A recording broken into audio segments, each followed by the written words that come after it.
Welcome everyone. You're watching Sports Today. I'm Shivani Gupta. Our top focus continues to be the BCCI's fate as it presents its final response perhaps to the Supreme Court in the battle versus Lodha Panel. I'm joined by our consulting editor Boria Majumdar with me in the studio. Also with me senior journalist Pradeep Magazine, former cricketer and a top DDCA official Chetan Chauhan. So the fate of BCCI's top brass and the way cricket is administered in India will be taken up by the Supreme Court tomorrow. So far the BCCI has rejected some of the key recommendations of the Lodha Panel, which means that some very tough decisions could well be taken by the apex court.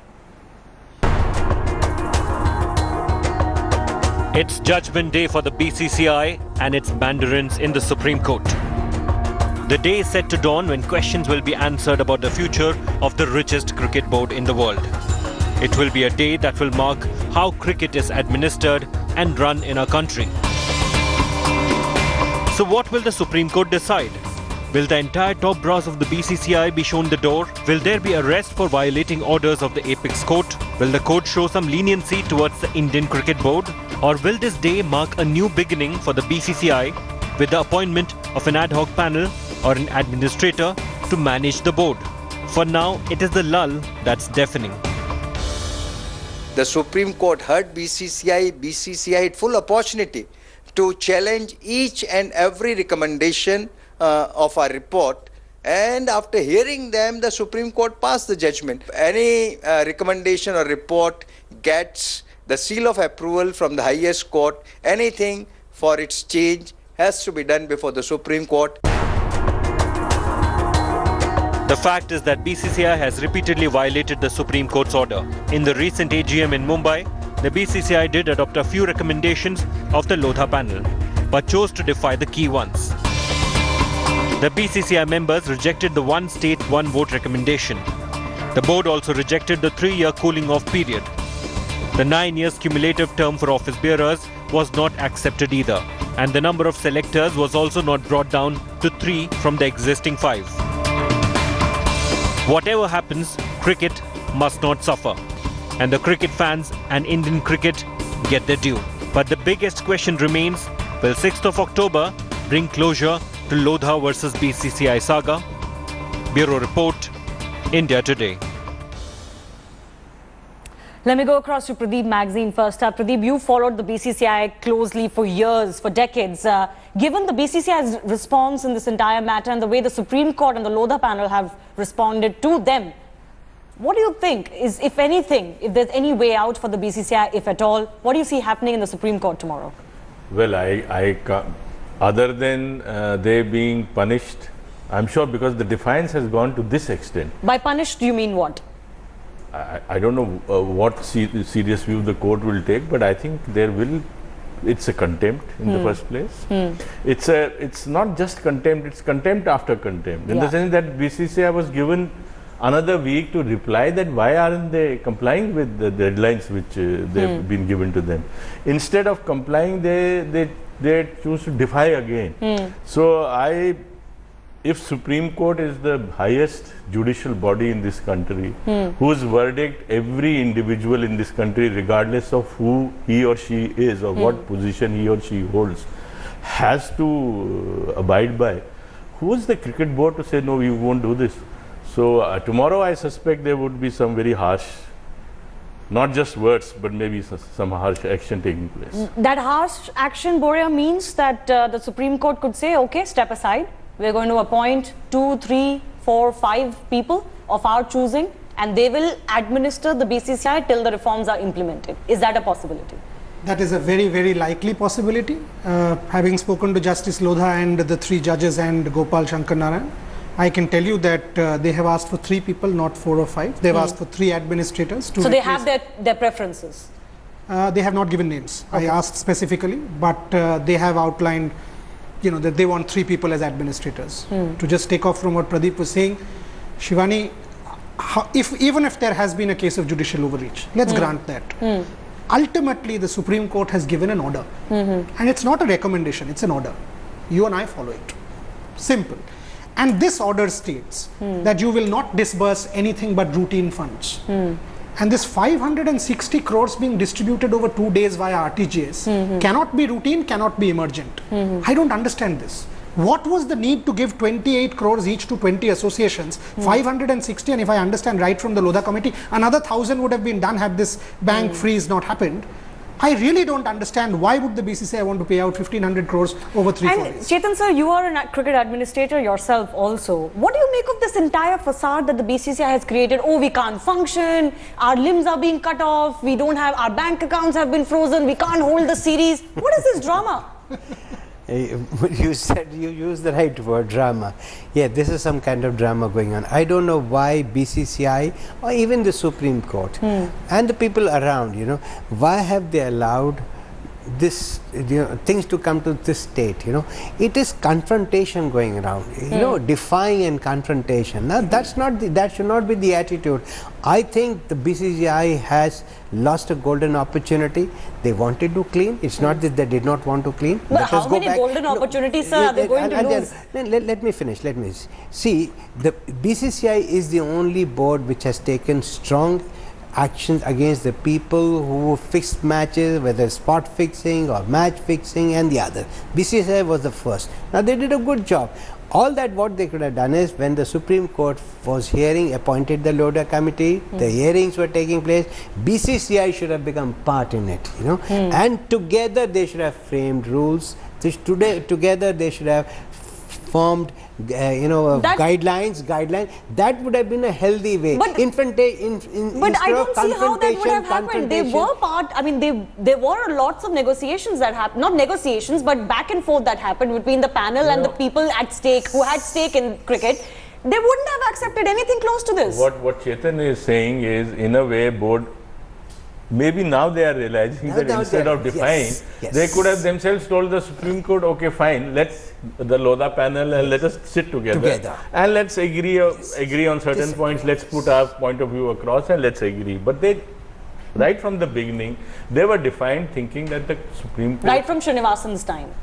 See, why did this happen in the first place? See, Chetan is saying about spot fixing. It happened because the board allowed, right under their nose, the president's own relative was involved in spot fixing, and he chose to ignore it. He chose to give him a clean check. That is where the intervention first came. If they had right there done the right thing, probably the stage wouldn't have started. But Chetan sir, such is the hysteria within the bodies that I learned that DDCA secretaries, joint secretaries have sent a letter to Anurag Thakur against you and some others in the DDCA because you are quote-unquote towing an anti-BCCI line by asking for Lodha recommendations to be implemented. No. See, we have nothing to do with Lodha. What we have written has nothing to do with Lodha. I'll make it very clear. All that we are doing is that after January 2014, some things have taken place. Now there are irregularities. We are even saying that there are allegations of even siphoning of funds. All that we are saying in the court is that let Mr. Mudgal continue. We are not talking about Lodha at all. But will you as a cricket administrator... only to save cricket. We want a clean administration. But will DDCA... I mean, you're part of the DDCA. Yes. Do you want the Lodha recommendations to be implemented? Well, now I really don't know it. I really don't know what is going to happen. I would still say tomorrow the BCCI must go to the Supreme Court with their lawyer and say, please give us more time. Let us sit across the table and I know the time is gone. I know.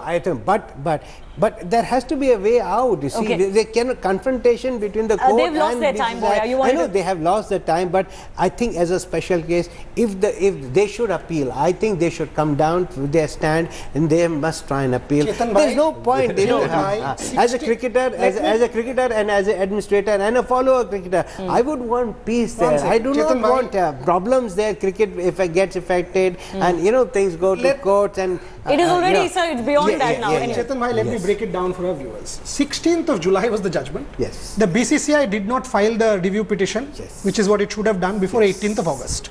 It did not get the review petition listed correcting the defects till today.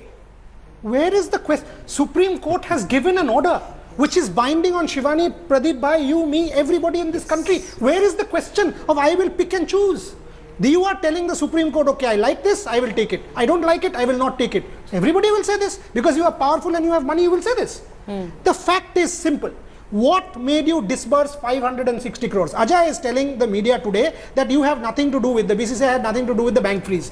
Justice Lodha on India Today clarified at 9 AM that the accounts were not frozen and routine activities can go on. You mean to say the president did not know about it till 1:30 when he gave that interview? Of course he knew. Till today, have you heard the BCCI come forward despite Justice Lodha's email clarifying that there was no freeze, saying the test match will go on? All right. Pradeep, I wanted to ask you about the personalities. You know, BCCI suffers from these extremely strong personalities. If it was Srinivasan in the past, it seems to be Anurag Thakur now, who are putting their personal egos and their personal future ahead of the BCCI's future or ahead of cricket's future, because the latest ploy of trying to endanger cricket itself seemed symptomatic of that. Would you agree with that? Yeah, definitely, because who's being threatened? The board is not being threatened. Yeah. The board comprises of how many? Correct. 31? 31 associations.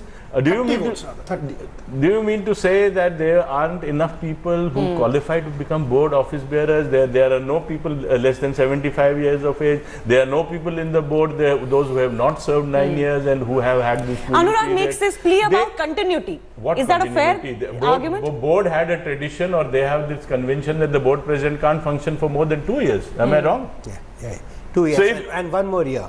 If, you know, So 2 plus 1. Yeah, 2 plus 1. So what is the problem of? In fact, the Lodha Commission have given them 9 years. Yeah, Except for cumulative the- 9 years. Shivani, I asked a BCCI official on the day of the SGM that why can't you implement the cooling off period? I was told batsman 5 over के बाद retirement हो जाता है क्या? तो हम लोग घर छोड़ के क्यों जाए? I said BCCI आपका घर है, से 35 साल से यहाँ रह रहे हैं, घर ही No, they do treat it like their personal fiefdom. It's common knowledge. Nobody denies that. I mean, surely some of these officials feel we worked so hard to come to this powerful position. You know, we've been through state associations, then come to the BCCI. Why should we let it go? I have read on Twitter, on social media, that certain people are saying that this is nationalizing the board.